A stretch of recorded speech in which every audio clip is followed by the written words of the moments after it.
Illiteracy in words and numbers is the foundation of financial struggle. Yes. So Kemcho, again I am the Ahmedabadi Chokro Prashant. Today come with one more powerful lesson that I learned today from this book. Yes, in this book I learned illiteracy both in words and numbers is the foundation of financial struggle. यानी कि आप अभी इन दो चीज़ों से uneducated है, इसका कोई नॉलेज नहीं है आपको, तो ये आपकी फाइनेंशियल स्ट्रगल यानी कि पैसों की मुसीबत का सबसे बड़ा फाउंडेशन है।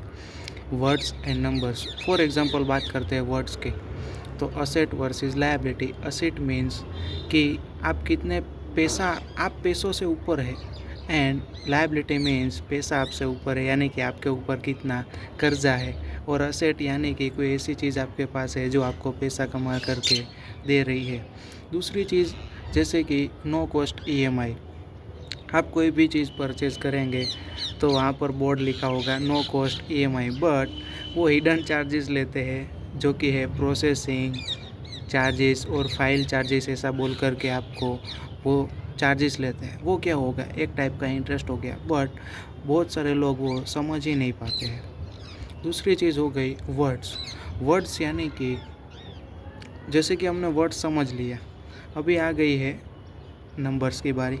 तो नंबर्स ये होता है जैसे कि इंटरेस्ट रेट हो गया, तो बैंक हमें कितने परसेंटेज पे पैसा दे रही है, ओके।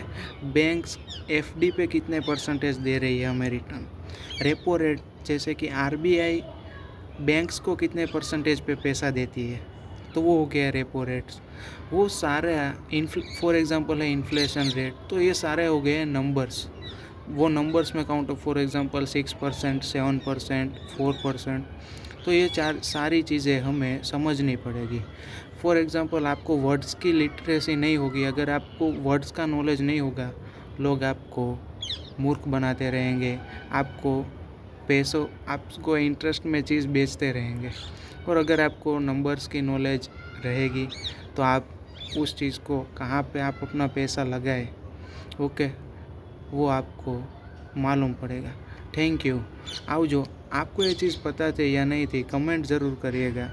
और आप कब से ये लिटरेसी लाना चाहते हैं मुझे कमेंट ज़रूर करिएगा, words and numbers. Thank you. जो